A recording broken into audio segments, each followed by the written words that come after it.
আজকে জ্বালানি তেলের অভাব, যখন এই সমালোচনা যারা করেছিল, বিএনপি এরাই তো করেছে, কত কথা বলেছে, জামাত বলেছে। তা এখন পাইপলাইনে কেন তেল আনলাম ভারত থেকে? ওই পাইপলাইনে নাকি আমি তেল গ্যাস সব দিয়ে দেব। এখন হাড়ে হাড়ে টের পাচ্ছে না আমি কি তেল এনেছিলাম না তেলটা দিয়ে দিয়েছি। এখন ওই তেলের উপরই তো ভরসা।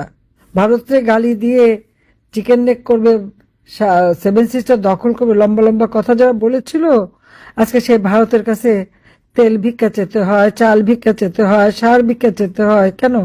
বিদ্যুৎ চাইতে চাইতে হয়। আমরা বিদ্যুৎ আমদানি কেন করলাম সেটা নিয়ে সমালোচনা। আমি পাইপলাইনে তেল কেন আনলাম, সমালোচনা। পার্বতীপুর ডিপো পর্যন্ত পাইপলাইনে তেল আসে, নতুন প্রজেক্ট নিলাম, নাটোর ডিপো পর্যন্ত যেন তেল আসে। নাটোর ডিপো পর্যন্ত যে প্রজেক্ট, সে প্রজেক্ট ইউনূস এসেই বন্ধ করে দিল। ওই বাটপার যে বন্ধ করে দিল, এখন তেলের যে অভাব, এটা কি এখন কি করবে? আজকে যে এই কাজটা শেষ হতো, তাহলে এই অভাব তো থাকতো না, এই অভাবটা তো চলে যেত। আমি যত কাজ করেছি সবই সমালোচনা, ঠিক আছে? যারা সমালোচনা করে, যাদের পছন্দ হয় না। মেট্রো রেল করেছি, খুব খারাপ কাজ, তার জন্য মেট্রো রেলে না চড়ে। এক্সপ্রেসওয়ে দিয়ে তার জন্য গাড়ি না চালায়। সেতু একটার পর একটা সব সেতু, ওগুলি যেন পার না হয়। যে রাস্তা করেছে ওই রাস্তার জন্য না চলে, তাহলে তো হয়ে গেল। গালিও দেবেন, ভোগও করবেন, এটা তো হয় না। জাতির পিতা স্বাধীনতা দিয়ে গেছেন। 17ই এপ্রিল যেখানে সরকার গঠন হলো, প্রথম স্বাধীন বাংলাদেশ সরকার, সেই সরকার করেছিল বলেই তো স্বাধীন হয়েছিল। আর স্বাধীন হয়েছে বলেই তো আজকে বিভিন্ন পদ পাচ্ছেন। তো এই পদগুলি রাখেন কেন? সব ছেড়ে দেন, প্রভু পাকিস্তানের কাছে চলে যান, তারা যদি কিছু দেয়। ওদের বুটের লাথিটা খেতে খুব পছন্দ হচ্ছিল এদের। 7,97,000 কোটি টাকার বাজেট দিয়ে গেলাম, প্রত্যেকটা জিনিস আমার সিস্টেমেটিক ছিল। আমার স্বাস্থ্য, পুষ্টি, টিকা, প্রত্যেকটা কিছু আমার সময় মতো দিয়েছি। আর আজকে সেই শিশুরা টিকা পেল না।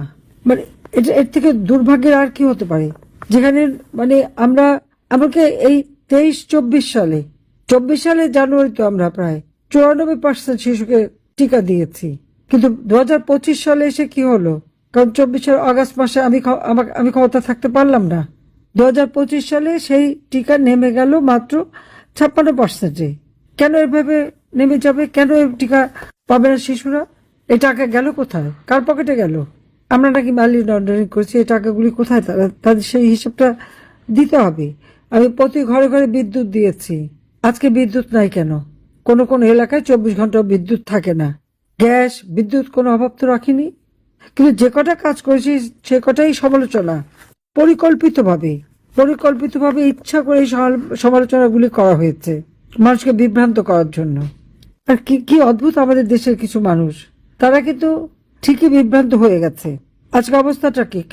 বিদ্যুৎ কেন্দ্র বন্ধ, বিদ্যুৎ পায় না। আমরা কোভিডের সময় যেখানে বিনামূল্যে ভ্যাকসিন দিলাম, ওই কোভিডের সময়ও কিন্তু শিশুদের টিকা দেওয়া কিন্তু বন্ধ করিনি, শিশুদের টিকা দিয়েছি। আর আজকে কেন তারা পাবে না? আজকে কেন মায়ের কোল খালি হবে? সে জবাব দিতে হবে। ওই বাটপার ইউনূস আর খুনি তারেক, দুজনকে জবাব দিতে হবে দেশের মানুষের কাছে। এবং শিশু হত্যার দায় তাদের নিতে হবে। আজকে শিশু যখন মারা যায়, তারেক মেয়ে নিয়ে সিনেমা দেখতে যায়, আর মেয়ে বউ নিয়ে আবার থিয়েটারও দেখে, আবার বিয়েও খায়। চমৎকার। আবার কেউ তো বিয়েও দেয়, মেয়ে বিয়েতে খুব এই কথা করে দেয়। আর এই যে মানুষগুলি মারা যাচ্ছে, এদিকে কোনো নজর নাই। সাধারণ মানুষ আছে কেঁদে ফেরে। আজকে বিদ্যুৎ কেন্দ্র কেন বন্ধ হলো, সে জবাব দিতে হবে। আমি যেখানে প্রতি ঘর আলোকিত করেছিলাম, ওই বাটপার ইউনূস আর তার দোসর তারেক এসে আজকে প্রত্যেকটা ঘর অন্ধকারে নিমজ্জিত করেছে। শুধু অন্ধকার না, সারা বাংলাদেশকে আলোকিত করেছিলাম বিশ্ব দরবারে, আজকে বাংলাদেশকে অন্ধকারে ফেলে দিয়েছে। কৃষক 1,62,00,000 কৃষককে কৃষি কার্ড দিয়েছি আমি। 1,62,00,000 প্রকৃত কৃষক। আজকে গাড়ি বাড়িওয়ালা মানুষকে নতুন লুঙ্গি, নতুন গেঞ্জি পরিয়ে সাজিয়ে এনে কৃষক বানিয়ে তার হাতে কৃষি কার্ড দেয়। আরে কার্ডে 120 টাকা না 220 টাকা, কি জানি একটা অঙ্ক। ওটার জন্য একেবারে আলাউদ্দিনের চেরাগ হয়ে গেল রাতারাতি। সেই কৃষক হাতে কার্ড পাওয়ার সাথে সাথে সে এত বড় লোক হয়ে গেল, সেটা বলতে চায়?